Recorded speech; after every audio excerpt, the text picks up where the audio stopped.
മുതിർന്ന കോൺഗ്രസ് നേതാവ് എൻ ശക്തന് തിരുവനന്തപുരം DCC പ്രസിഡന്റിന്റെ താൽക്കാലിക ചുമതല. വിവാദ ഫോൺ സംഭാഷണത്തിന് പിന്നാലെ പാലോട് രവിയോട് പാർട്ടി രാജി ചോദിച്ചു വാങ്ങിയ പശ്ചാത്തലത്തിലാണ് നിയമനം. മുഴുവൻ സമയ പ്രസിഡന്റിനെ DCC പുനഃസംഘടനയുടെ സമയത്ത് നിയമിച്ചാൽ മതിയെന്ന് നേതാക്കൾക്കിടയിൽ ധാരണയാണ്. കോൺഗ്രസിനെ എടുക്കാച്ചരക്കാക്കി സംസാരിച്ച പാലോട് രവിക്ക് പകരം തലസ്ഥാനത്തെ പാർട്ടിയെ നയിക്കാനുള്ള ചുമതല എൻ ശക്തന്. KPCC വൈസ് പ്രസിഡന്റ് പദവിയും മുതിർന്ന നേതാവെന്ന പരിവേഷവും എല്ലാവരെയും കോർത്തിണക്കാനുള്ള കഴിവുമാണ് ശക്തന്റെ പേരിലേക്ക് നേതൃത്വത്തെ എത്തിച്ചത്.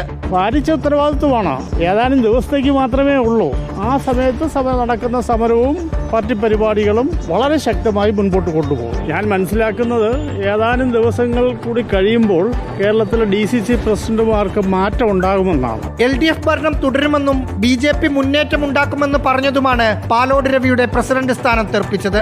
ആ സംഭാഷണത്തിലെ മുഴുവൻ ഭാഗങ്ങളും കേട്ടാൽ കോൺഗ്രസ് പാർട്ടിക്ക് വേണ്ടി കൂടുതൽ സജീവമാകേണ്ടതിന്റെ ആവശ്യകത ഒരു DCC പ്രസിഡന്റ് പാർട്ടി പ്രവർത്തകനെ ബോധവൽക്കരിക്കുകയാണ് ആ സംഭാഷണത്തിലൂടെ ചെയ്തത്. പക്ഷേ ആ പറയുന്നിടത്ത് ബോധ്യപ്പെടുത്തുന്നതിന് വേണ്ടി ഉപയോഗിച്ച വാക്കുകളിൽ കുറെ കൂടി ശ്രദ്ധ വേണമായിരുന്നു. പാർട്ടിക്കകത്തെ ഗ്രൂപ്പിസത്തിന്റെ ഭാഗമായാണ് വിവാദ ഫോൺ സംഭാഷണം പുറത്തു വന്നതെന്ന് പാലോടിനെ അനുകൂലിക്കുന്നവർ പറയുന്നുണ്ട്. റിപ്പോർട്ടർ, തിരുവനന്തപുരം.